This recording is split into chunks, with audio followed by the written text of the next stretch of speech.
আমাদের এখানকার যে নাটকগুলো ছিল, যে পালাগুলো ছিল, যাত্রাগুলো ছিল, আমাদের অনেক তাত্ত্বিকরাই এটাকে নাটক বলতে নারাজ ছিলেন। আমরা কিন্তু এক অর্থে তাদের কাছে পুতুল, এবং তাদের কাছে কিন্তু একটা এক্সপেরিমেন্টাল প্রজেক্ট পৌরাণিক গল্প ভিত্তিতে আর বর্তমান সময়ে এসে অনেকটা অপ্রাসঙ্গিক হয়ে পড়ছে এবং সাম্প্রদায়িকতার মধ্যে আছে। পুতুল নাচ যেটা, সেটা কিন্তু একটা সময় নিষিদ্ধ হয়ে গেছিল, নিষিদ্ধ, এবং অনেকেই কিন্তু যাত্রায়, আমরা দেখি যাত্রা দেখে ফাত্রায়, এই কথা কিন্তু প্রচলন হয়ে গিয়েছিল।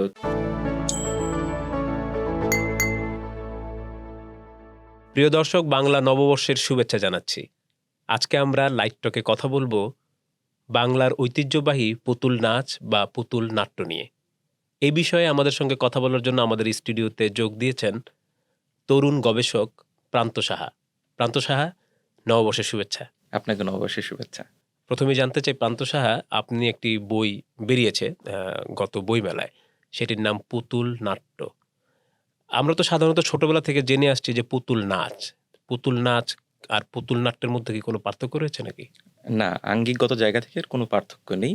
আমরা পুতুল নাচ যেটাকে বলছি সেটা কি পুতুল নাট্য।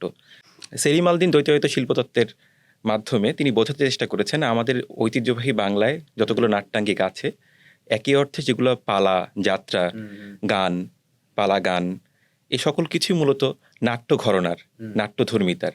তিনি বোঝাতে চেষ্টা করেছেন যে আমরা যেটা পাশ্চাত্যের ঘরনা থেকে জেনেছি নাট্য বলতে কি বোঝায়, সেই জায়গা থেকে আমাদের প্রাচীন ঐতিহ্যবাহী বাংলায় যেগুলো চর্চিত হয়ে এসছে সেগুলো নাট্যধর্মী এবং তার মধ্যে নাট্যগুণ আছে। সেই অর্থে আমরা পুতুল নাচকে বৃহৎ অর্থে আমরা নাট্য বলছি, কিন্তু আঙ্গিকগত জায়গা থেকে দুটো একই আসলে। হ্যাঁ, তেমনি একইভাবে যেমন জানা যায় যে শ্রীকৃষ্ণ কীর্তনও নাকি এক ধরনের আসলে পুতুল নাট্যই, ভার্সন আর কি। শ্রীকৃষ্ণ কীর্তন, তারপর লীলা নাট্য, আমরা লীলা কীর্তন যাকে বলি, এবং তার মধ্যে কিন্তু নাট্য উপাদান আছে, এবং সেখানেও গান হয়, গল্প বলা হয়, অভিনয় করে দেখান। কখনো যিনি আর কি বক্তা, মূল বক্তা লীলা নাট্যের, আমরা দেখি যে তিনি এক অর্থে কৃষ্ণ হয়ে যাচ্ছেন, কোথাও গিয়ে তিনি রাধা হয়ে যাচ্ছেন, কোথাও গোপী, আবার কোথাও মা যশোদা। এক জায়গা থেকে দাঁড়িয়েই মানুষটা কিন্তু ভিন্ন চরিত্র, ভিন্ন জায়গা থেকে ভিন্ন সময়ে এক দেহেই কিন্তু তিনি ধারণ করছেন একাধিক চরিত্রকে, এবং সেটাই কিন্তু আমাদের মূলত আমাদের ঐতিহ্যবাহী বাংলা নাট্য যেটা, সেখানেও কিন্তু আমরা একই দেখি। একটা চরিত্র আমরা যখন গায়নের পালা গান দেখি, যখন আমরা ক্ষেত্র বিশেষে আমরা পালা নাট্য বলা হয়, তো পালা গানের ক্ষেত্রে আমরা দেখি কিন্তু যে পালাকার যিনি গাচ্ছেন তিনি কিন্তু গল্পটাকে বয়ান করছেন, এবং আমরা দেখি ইসলামউদ্দিন পালাকার, কুদ্দুস বয়াতি, তারা যখন পালা গান করছেন, এবং শাইখ সিদ্দিকী, তারা কিন্তু একই জায়গা থেকে কমলা রানী সাগর দিঘির পালা যখন তিনি করছেন, তিনি এক জায়গায় রাজা রাজপুত্র হয়ে যাচ্ছেন, এক জায়গায় কমলা হয়ে যাচ্ছেন, এবং তার সেই বালিশটা কখনো সেটা বালিশ হচ্ছে, কখনো সেটা হচ্ছে ঘোড়া হয়ে যাচ্ছে। তো বাংলার এই জায়গাটাতে অনেকটাই মানে সরলীকরণ করা হয়েছে, এবং বাংলার এক অর্থে একটা বস্তুকেই আমরা ভিন্ন জায়গা থেকে ভিন্ন ভিন্ন মাত্রায় উপস্থাপন করতে পারি, এবং এই ধারাকেই আমরা এক অর্থে একটা চরিত্র একাধিক হয়ে উঠছেন মঞ্চে, এবং এইখানে কি বর্ণনাত্মক নাট্যের যে কথা আমরা পাই, সেই বর্ণনাত্মক নাট্যই কিন্তু আমাদের এই বাংলার ঐতিহ্যবাহী নাট্যের মূল উপকরণ বা মূল প্রথাগত জায়গা। আমি অনেক পরে আসতাম, কিন্তু আপনি যেহেতু সেলিম আল দীনের প্রসঙ্গ তুললেন, তিনিও তো আসলে এই পুতুল নাট্যকে আবার পুনর্জাগরণের জন্য কাজ করেছেন। সম্ভবত 80-র দশকে আর কি তিনি এক ধরনের উদ্যোগী নেন এই পুতুল নাট্যকেও আবার রিভাইভ করার জন্য। পুতুল নাট্য যে বিষয়টা, আমাদের নাট্য, আমাদের এখানে অনেক আমরা জেনেছি যে আমাদের এখানে ঔপনিবেশিক একটা দাসত্ব আছে আমাদের মানসিকভাবে। আমরা সেই অর্থে আমাদের এখানকার যে নাটকগুলো ছিল, যে পালাগুলো ছিল, যাত্রাগুলো ছিল, আমাদের অনেক তাত্ত্বিকরাই এটাকে নাটক বলতে নারাজ ছিলেন। পরবর্তী সময়ে সেলিম আল দীন সেটাকে বোঝাতে চেষ্টা করেছেন যে দ্বৈতাদ্বৈত শিল্পতত্ত্বের দ্বারা তিনি বিশ্লেষণ করার চেষ্টা করেছেন যে আমরা যাকে যাত্রা বলছি, আমরা যাকে পালা করছি, সেটাই কিন্তু এক অর্থে নাটক। তো তিনি এই দ্বৈতাদ্বৈত শিল্পতত্ত্ব তিনি কিন্তু পেয়েছেন শ্রীচৈতন্যের অচিন্ত দ্বৈতাদ্বৈতবাদ থেকে। তিনি বলেছেন যে এটা মূলত কোনো ধর্ম দর্শন নয়, এটা মূলত বাঙালির প্রথাগত শিল্প দর্শনই হচ্ছে দ্বৈতাদ্বৈতবাদী শিল্পতত্ত্ব। তিনি বোঝার চেষ্টা করেছেন যাকে আমরা নাটক বলছি, পাশ্চাত্য যাকে নাটক বলছে সেটাই নাটক না, আমার এখানেও যেসব প্রথাগত বাংলায় ঐতিহ্যবাহী নাট্য আঙ্গিকগুলো রয়েছে তার মধ্যেও যথেষ্ট পরিমাণে নাট্য ধর্মিতা বিরাজ করছে, তাই সেটা নাটক। সেলিম আল দীন স্যার এটা প্রমাণ করেছেন, এবং তিনি মধ্যযুগের বাংলা নাট্য নিয়ে গবেষণা করেন, এবং সেইখানেই তিনি প্রমাণ করেন যে আমাদের ঐতিহ্যবাহী নাট্যাঙ্গিকগুলো যেগুলো বর্তমান, তার মধ্যে নাটকের উপাদান বিদ্যমান। পরবর্তী সময়ে আমাদের অধ্যাপক রশিদ হারুন স্যার পুতুল নাট্য নিয়ে কাজ করেন। তিনি বাংলাদেশের পুতুল নাট্য নিয়ে গবেষণা করেন এবং তিনি প্রথম বলা যায় যে ঐতিহ্যবাহী পুতুল নাট্যের যে ঘটনা আমাদের গ্রাম বাংলায় প্রচলিত তাকে আবার পুনর্জাগরণের স্বাদ দেন। আপনি হারুন সাহেবের কথা বলছিলেন, তার একটা লেখা আমি একবার পড়েছিলাম। তিনি ওখানে একটা মজার বিষয় অবতারণা করেছিলেন, সেটা হলো যে কাকতাড়ুয়া যে আমরা দেখি, ক্ষেতের মাঝখানে যে কাকতাড়ুয়া দেখি, এখন তো আমরা কাকতাড়ুয়াকে দেখে খুবই মানে স্থিরভাবে দাঁড়িয়ে থাকা, কিন্তু একটা সময় ছিল কি যে দূর থেকে সেটাকে সুতা দিয়ে নাড়ানো হতো যাতে কাক বা অন্যান্য পাখি বুঝতে পারে যে কেউ একজন আছে, এজন্য দূরে থাকার জন্য। তো উনি বলছেন যে এটাও কিন্তু এক ধরনের সমাজের যে কোনো জায়গা থেকেই উঠে আসুক না কেন, এটাও কিন্তু এক ধরনের পুতুল নাট্যই। না, সেটাই। এই যে পাপেট যে আমরা দেখছি পুতুল কাকতাড়ুয়া, এটাও কিন্তু একটা পাপেট। আমরা জানি যে পুতুলের অস্তিত্বের জায়গা থেকে তো আমরা দেখি যে পুতুল নাট্য নিয়ে আমার যে গবেষণা তুমি বইটা এবছর বেরিয়েছে সেটা হচ্ছে পুতুল নাট্য ইতিহাস ও ঐতিহ্যের স্বকীয়তা অন্বেষণ। তো এখানে প্রথম দিকে আমি অনুসন্ধান করেছি যে মানব সভ্যতার ইতিহাসে পুতুলের অস্তিত্ব কোন জায়গা থেকে মূলত এসছে। সেইটা অনুসন্ধান করতে গিয়ে আমরা দেখি যখন মানুষের জন্ম হয়েছে, মানুষ গুহাবাসী ছিল, তখন মানুষ প্রকৃতির সঙ্গে লড়াই করত। সে লড়াইয়ের পর্যায়ে গিয়ে তার অদৃশ্য শক্তির প্রতি তার একটা বশ্যতা সে স্বীকার করে নেয়। সেই শক্তিটাকে সে প্রথমে চিত্রে, পরবর্তীতে সে মূর্তিতে রূপান্তরিত করে তার বিশ্বাসটাকে। সেই বিশ্বাসটাই কিন্তু মূলত মানুষ তার উপাস্যকে কিংবা সে যার কাছ থেকে ভয় পাচ্ছে সেটাকেও তার মতো অবয়বে সে কল্পনা করতে শুরু করলো। সেই জায়গা থেকে আমরা যখন প্রথম মাতৃমূর্তি আমরা পাই, সেটা আবিষ্কৃত হচ্ছে মরক্কো ড্রা নদীতে, ভ্যানিস অফ ট্যান্টান নামে একটা মাতৃমূর্তি। তো সেইটা আমরা দেখি যে অনেকটা মানুষের মতোই দেখতে। এবং পরবর্তী সময় আমরা যে নাট্যের যা বীজ পাই আমাদের বিভিন্ন সভ্যতাতে, প্রাচীন সময়ে যদি আমরা ধরি মিশরে, তারপর গ্রিসে এবং ভারতবর্ষে। মিশরে কিন্তু তৎকালীন সময়ে ওসিরিসের প্যাশন প্লেতে ওসিরিসের কিন্তু মূর্তি তৈরি করে সে তখন র্যালি করা হতো।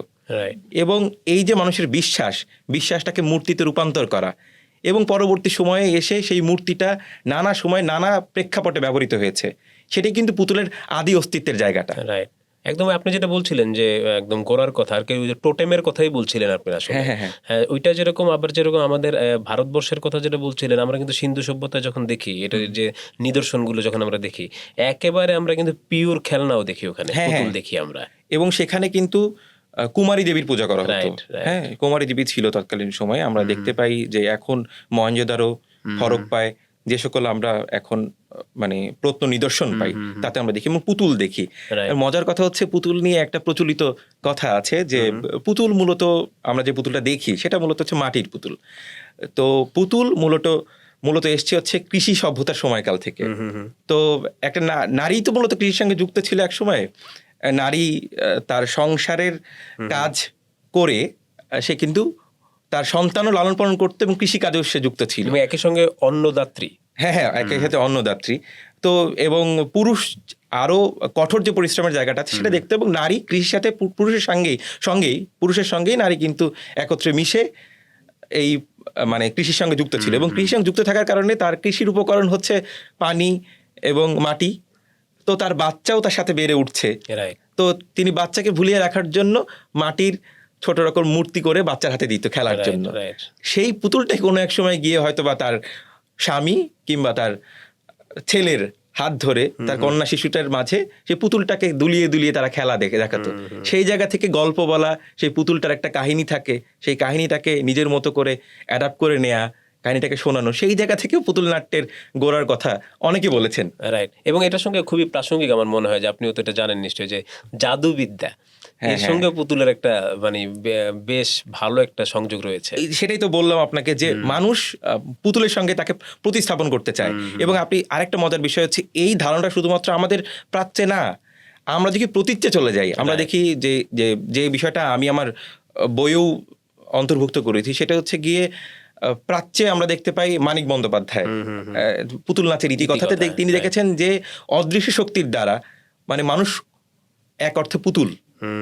এবং হেনরি কিপসনের কথা যদি বলি, তিনি কিন্তু এ ডলস হাউস লিখেছেন, সেখানেও কিন্তু ডলস হাউস বলতে পুতুলের সংসার বলেন। তো হ্যাঁ, তো সেই অর্থে গিয়ে কিন্তু মানুষ বারবার পুতুলের সঙ্গে নিজেকে প্রতিস্থাপন করার চেষ্টা করেছেন।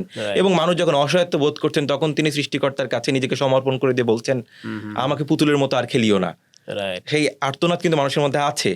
তাই সেই পুতুলটা, আমাদের পুতুল নাচে যেমন আমরা দেখি একজন মাস্টার আছে পুতুলটাকে নাচায়, তো তেমনি মানুষ তো সৃষ্টিকর্তার প্রতি তার বশ্যতা স্বীকার করেই তিনি উপাসনা করেই তিনি চলেন। তো তিনিও ভাবেন তিনিও হয়তো সৃষ্টিকর্তার পুতুল, তাকেও কেউ একজন নাড়াচ্ছেন। আবার উল্টোটাও আছে যে আমিও আবার এক ধরনের ঈশ্বর হতে চাই। এবং আপনি যে ইবসেনের কথা বলছিলেন, নোরার স্বামী কিন্তু এক ধরনের ঈশ্বর কমপ্লেক্সেই ভুগছিলেন তিনি, যে তার ওয়াইফ তার পুতুল আসলে। তো আমরা যদি বলি যে না, এই বিষয়টা আপনি চমৎকার কথা বলেছেন, সেটা সেই অর্থে কিন্তু আমরা দেখি পুতুল কিন্তু সবাই পুতুল। ঈশ্বর যেমন মানুষকে নাড়াচ্ছে, তেমনি রাষ্ট্র ব্যবস্থা, রাজনীতি, অর্থনীতি, হ্যাঁ, এটা কিন্তু মানুষকে আবার ভিন্নার্থে নাচাচ্ছে। শক্তিশালী রাষ্ট্রগুলো আমাদের উপর যেভাবে করে আগ্রাসন চালাচ্ছে, আমরা কিন্তু এক অর্থে তাদের কাছে পুতুল, এবং তাদের কাছে কিন্তু একটা এক্সপেরিমেন্টাল প্রজেক্ট আমাদের ভূমিটা ক্ষেত্র বিশেষে। তো সেই অর্থে মানুষ ক্ষমতাবান এবং শোষিত এবং শোষকের জায়গা থেকে পুতুল এবং মাস্টার বিষয়টা কিন্তু প্রতিস্থাপন করতেই পারি আমরা। ঠিক বলেছেন। আমি পুতুলের ইতিহাস যখন পড়ছিলাম তখন দেখলাম যে এই পুতুল নাট্য বা পুতুল নাচের মোটা দাগে 3 ধরনের পুতুল হয়। একটা হলো, আমি জানি না, আপনি কারেক্ট করবেন আমাকে যদি ভুল না হয়ে থাকে। একটা হলো তার পুতুল, আরেকটা হলো ডোঙ্গা পুতুল, আরেকটা হলো বেনি পুতুল। হ্যাঁ, তো বলা হচ্ছিল যে তার পুতুল তো আমরা জানি যেটাতে তার লাগানো থাকে এবং যেটা নাড়ানো যায়, সুতা পুতুল যেটা বলি আমরা। আর ডোঙ্গা পুতুল হলো যেটা নিচে লাঠি থাকে, হ্যাঁ, যেটাকে আমরা এভাবে অনেকটা তালপাতার সেপাই যেরকম হয় অনেকটা, সেটা বলা যেতে পারে দণ্ড পুতুল। হ্যাঁ, দণ্ড পুতুল, রাইট, রড পাপেট ইংরেজিতে যেটাকে বলে। আর হলো বেনি পুতুল। বেনি পুতুলটা আমি একটু কম বুঝেছি যদিও, যে বেনি থাকে তার চুলের। বেনি পুতুলটা হচ্ছে গিয়ে মূলত পশ্চিমবঙ্গে নদিয়াতে বেশ প্রচলিত। এটার মধ্যে বেনি পুতুল হচ্ছে বেনি করা থাকে পুতুলের মধ্যে। তো বেনি পুতুল মূলত মানে এটাও একটা গ্লাস পাপেট, তো আমরা জানি গ্লাস পাপেটের মতোই বেনি পুতুলটা অনেকটা। তো গ্লাস পাপেটের মধ্যে সেইখানে বেনি পুতুলের মধ্যে তৎকালীন সময়ে বা এখনো প্রচলিত আছে রাধা কৃষ্ণের গল্প, শিব দুর্গার গল্প, ধর্মীয় কাহিনী, এগুলো তারা প্রচলিত ছিল। এবং তৎকালীন সময় আমরা দেখি বেনি পুতুলের মধ্যে 2টো আঙুল দিয়ে পুতুলের হাতটাকে নাচিয়ে তার হাতের মাথায় হচ্ছে গিয়ে ঝুনঝুনি বাজিয়ে একটা গান করে, সাথে একজন বাদক থাকেন এবং তিনি গান করেন, যিনি মাস্টার, তিনি 2 হাতে 2টা পুতুল নেন এবং তিনি সেটাকে নাচিয়ে গান করে একটা গল্প বলেন, একটা কাহিনী বলেন, সেটা বর্ণনা করতেন। সেটা কিন্তু গ্লাস পাপেটের মধ্যে অন্তর্গত। আমরা দেখলাম যে একদম গোড়ার দিকে যদি আমরা যাই, যদি অন্তত এই ভারতবর্ষের পুতুল নাচের দিকে যদি আমরা তাকাই, দেখবো যে এক ধরনের পৌরাণিক কাহিনী ভিত্তিক প্রধানত প্রথম দিকে এটা ছিল। পরবর্তীতে কিন্তু এটা যে সমসাময়িক রাজনীতি, সমসাময়িক গল্প এবং আমাদের হারানোর বেদনা, আমাদের পাওয়ার আনন্দ ইত্যাদি নানা কিছু কিন্তু এর মধ্যে ঢুকেছে। তারপরেও কেন পুতুল নাচ বা পুতুল নাট্য প্রায় বিলীনের পথে? এইটা হচ্ছে গিয়ে আমরা যখন ভারতবর্ষের অংশ ছিলাম তখন আমাদের 1947 সালে দেশভাগ হয়ে যায়। তো সেইখানে পুতুল নাট্যটা মূলত তখন এই পৌরাণিক কাহিনী ভিত্তিকই ছিল অনেকাংশে। তো সেই গল্পটা ভিন্নার্থে ব্যবহৃত হতো, কিছু কিছু জায়গায় পালা তারা নিজেরা নির্মাণ করতো, কিন্তু মূল ছিল হচ্ছে পৌরাণিক গল্প ভিত্তি করে। তো তখন 47 দেশভাগ হয়ে গেল, একটা বিশাল অংশের মানুষ এই পুতুল নাট্যের সঙ্গে যারা জড়িত ছিল তারা এই দেশ ত্যাগ করে চলে যায় পশ্চিমবঙ্গে কিংবা ভারতে, বিভিন্ন রাজ্যে এখনো তাদের বিভিন্ন কলোনি আমরা জানি। তো সেই শূন্যস্থানটা আমাদের এখানে দারুণভাবে মানে প্রভাব বিস্তার করে। এবং পরবর্তী সময়ে এটা যেহেতু পৌরাণিক কাহিনী ভিত্তিক, তো তার মধ্যে ধর্মীয় অনুষঙ্গ ছিল, তো সেইটা সাম্প্রদায়িকভাবেও সেটাকে নানা সময় নানাভাবে বাধার সম্মুখীন হয় এবং একত্রে অনেকগুলো মানুষ এই দেশ থেকে চলে যাবার দরুন সেই জায়গায় একটা শূন্যতা তৈরি হয়, সেটা পুতুল কাটিয়ে উঠতে পারে না। তো এই জায়গা থেকে পরবর্তীতে যখন পূর্ব পাকিস্তান ছিল তখন সেভাবে এই চর্চাটা ছিল না। মোস্তফা মনোয়ার স্যার এটা নিয়ে কাজ করেছেন টেলিভিশন ভিত্তিতে। তো পরবর্তীতে গিয়ে এইখানে পৌরাণিক গল্প ভিত্তিতে আর বর্তমান সময়ে এসে অনেকটা অপ্রাসঙ্গিক হয়ে পড়ছে এবং সাম্প্রদায়িকতার মধ্যে আছে কারণ আছে। এই জায়গা থেকে উঠে এসে পরবর্তী সময় আমরা দেখি এই গল্পগুলোকে সচেতনমূলক বিভিন্ন রকমের কাহিনী, ছোট ছোট গল্প নিজেদের মতো নির্মাণ করে শিশুদের আনন্দ দেওয়ার জন্য উপযোগী করে এবং তাদের যাতে করে নতুন করে শিক্ষা দেওয়া যায়, ছোট ছোট বিষয় যেন সহজে পুতুলের মাধ্যমে তাদের শেখানো যায়, এই নানাভাবে চর্চা হয়ে এসছে এবং এটা এখনো চলমান আছে। এবং শুধুমাত্র আমাদের এখানে না, ভারতবর্ষেও আমরা জানি যে ওখানকার যে কালচারাল ইনস্টিটিউটগুলো আছে তারা পুতুল নাট্যের যারা যুক্ত পুতুল নাট্যের সঙ্গে তাদের কিন্তু শুধুমাত্র পৌরাণিক গল্প নির্ভরই তারা পুতুল নাট্য করছেন না, তারা সরকারি বিভিন্ন আদেশ জারি করার ক্ষেত্রে সচেতনতামূলক বিভিন্ন রকমের কথা, যেমন শিশুকে টিকা দিন, হ্যাঁ শিশুকে এই বয়সে এই সময়ের মধ্যে টিকা দিন, এই সকল বার্তাগুলো পুতুলের মাধ্যমে তারা প্রচার করে থাকেন। কিন্তু প্রান্ত আপনার কি মনে হয় না যে ধরেন আমরা যে আপনি মুসা মনোয়ার স্যারের কথা বলছিলেন, তার যে অনুষ্ঠান ভীষণ জনপ্রিয় ছিল বিটিভিতে, তারপর আমরা কিছুদিন আগেও যেটা সিসিমপুর দেখলাম আমরা, ভীষণ জনপ্রিয়, এখনো ছেলেমেয়েরা চায় যে সিসিমপুর হোক, যে কোনো কারণে এটা হয় না বা আংশিক হয়, কিন্তু তার মানে তো এই না যে এটার যে জনপ্রিয়তা নাই, আমরা যদি এটাকে যদি আধুনিকায়ন করি বা আমরা যদি এটাকে মানুষের সাথে সংযোগ করিয়ে দিতে পারি, এটা তো চলার কথা। তাহলে কি আসলে আমাদের উদ্যোগের মধ্যেও গলদ আছে নাকি? এখন আমাদের পুতুল বিষয়টাকে এখনো কিছু কিছু ক্ষেত্রে সাম্প্রদায়িকভাবে দেখা হয়, তো সেই জায়গা থেকে একটা বড় বাধা, একটা চাপ থাকতেই পারে সেই জায়গা থেকে। এবং আমরা দেখি পুতুল কিন্তু আমাদের পুতুল নাট্যের চর্চাটা যেটা আমরা বলি পুতুল নাট্যের বা পুতুল নাচে যদি বলি বৃহৎ অর্থে, যে গ্রামাঞ্চলে যে পুতুল নাচগুলো হয় সেগুলো কিন্তু মূলত মেলা কেন্দ্রিক। তো আমরা দেখতে পাই যে মেলার উপর একটা সময় গিয়ে কিন্তু একটা প্রভাব লক্ষ্য করা যায় নানা সময় নানাভাবে। তো মেলা যখন কমে এলো তখন পুতুল নাট্য এবং একই সাথে যাত্রা এদের কিন্তু মানে পরিবেশনার আঙ্গিক বা যদি অঞ্চল যদি ধরি একই, কিন্তু তখন যখন এই মেলা যখন কমে এলো নানাভাবে বাধার সম্মুখীন হতে লাগলো এবং রাজনৈতিক প্রভাব যখন তার মধ্যে বিরাজ করলো, তখন কিন্তু এর বিচরণ ভূমিটা কমে এলো। কমে আসার কারণে তাতে কিন্তু মানুষ অল্প সময়ে অধিক লাভের জন্য তখন তাতে প্রিন্সেসের নাচ যুক্ত করে দিল। পুতুল নাচ তো কিন্তু পুতুল নাচ যেটা সেটা কিন্তু একটা সময় নিষিদ্ধ হয়ে গেছিল, নিষিদ্ধ, এবং অনেকে কিন্তু যাত্রায় আমরা দেখি যাত্রা দেখে ফাত্রায় এই কথা কিন্তু প্রচলন হয়ে গিয়েছিল। তো তার একটা সামাজিক মূল্যায়ন কিন্তু আপনি উড়িয়ে দিতে পারবেন না চাইলেই।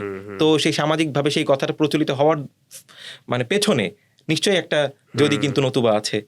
তো সেইটা কেন ঘটলো, এবং যেহেতু পুতুল তার সাথে প্যারালালি ছিল, পুতুলের মধ্যেও কিন্তু তার প্রভাব পড়লো, এবং পুতুল নাচ বলতে যেটাকে বুঝি সেটাকে অশ্লীলভাবে বিস্তার লাভ করতে শুরু করলো, মানুষের মধ্যে একটা বদ্ধমূল ধারণা তৈরি হয়ে গেল, এবং তখন কিন্তু পুতুল আস্তে আস্তে আমাদের গ্রাম বাংলা থেকে সরে যেতে শুরু করলো, প্রায় বিলীন হতে শুরু করলো। কিন্তু সেই জায়গা থেকে এসে এখন অনেকটাই কিন্তু বদলেছে প্রেক্ষাপট। আমরা দেখি পুতুলের চর্চা, পুতুল নাট্যের চর্চা বাড়ছে, এবং আমরা দেখি 2018 সালে কিন্তু বাংলাদেশে পুতুল নাট্য বিষয়ে একটা গেজেট প্রকাশ করা হয়, এটা নিয়ে, এটা যাতে সরকারিভাবে এর প্রণোদনা দেয়া এবং এর সংরক্ষণ এ বিষয়ে একটা উদ্যোগ নেওয়া হয়। এবং দেখি সবচেয়ে মজার ব্যাপার হচ্ছে এ বছর 2026-এর বইমেলায় আমাদের পুতুল নাচের সেখানে হচ্ছে গিয়ে আপনার কাকতারুয়া পাপেট থিয়েটার নামে একটা সংগঠন, তারা কিন্তু পুতুল নাট্যের উপস্থাপন করেছেন, এবং সেইখানে আমরা দেখি যে পুতুল নাট্যের সেই জায়গাটা সবসময় শিশু কিশোরের সারাক্ষণ কিন্তু হইচই জমজমাট ছিল, এবং শিশুরা মজাও পেয়েছে, এবং এই অর্থে আমরা বুঝতে পারি যে এখনো কিন্তু তার উপযোগিতা। রাইট, ওইটাই আমি বলছিলাম আপনাকে যে এটা কিন্তু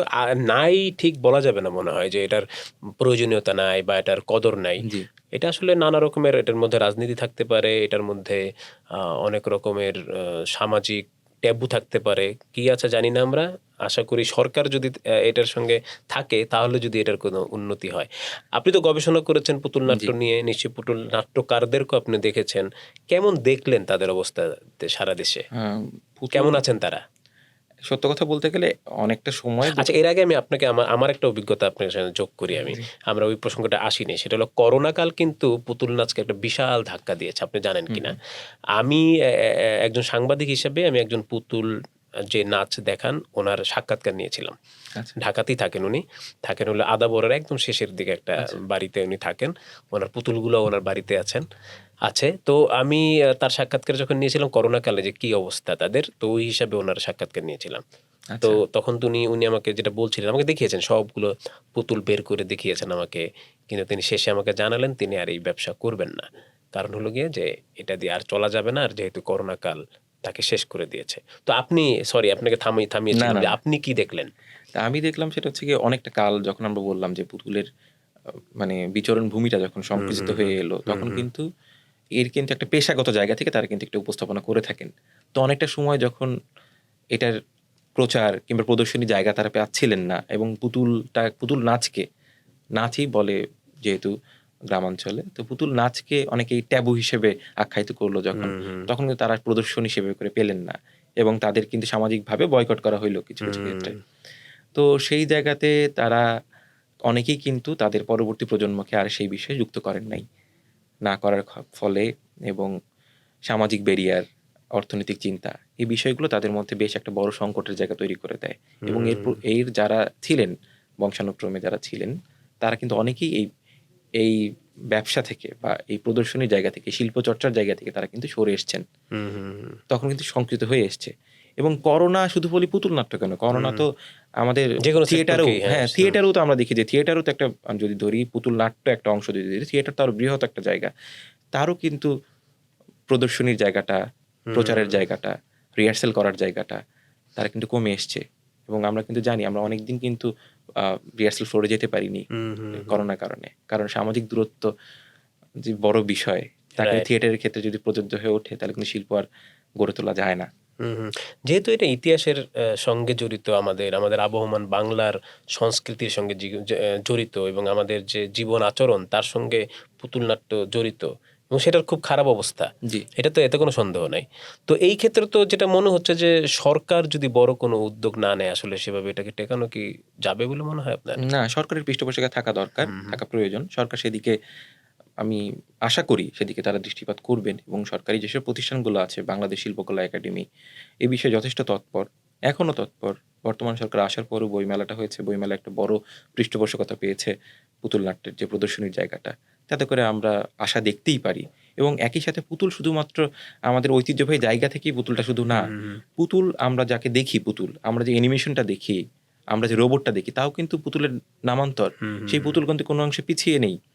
তো আমরা দেখি আমাদের বিভিন্ন চ্যানেলে আমরা দেখতে পারি বিভিন্ন শিশুতোষ অনুষ্ঠানে পাপেট করে তারা বিভিন্ন রকমের ফিকশনের ব্যবস্থা করেছেন, সেটাও কিন্তু পুতুলের ভিন্ন জায়গা বা ভিন্ন প্রয়োগ আমরা দেখতে পারি। তো সেই জায়গাটা কিন্তু আস্তে আস্তে বিস্তৃত হচ্ছে, বিস্তৃত হওয়ার পরে এই বিস্তৃত জায়গাটা যদি তারা নতুন করে নতুন প্রযুক্তির সঙ্গে মিশিয়ে নিজেকে সেই জায়গায় উপস্থাপন করতে পারে, তাহলে কিন্তু ভালো জায়গা পুতুলের জন্য অপেক্ষা করছে।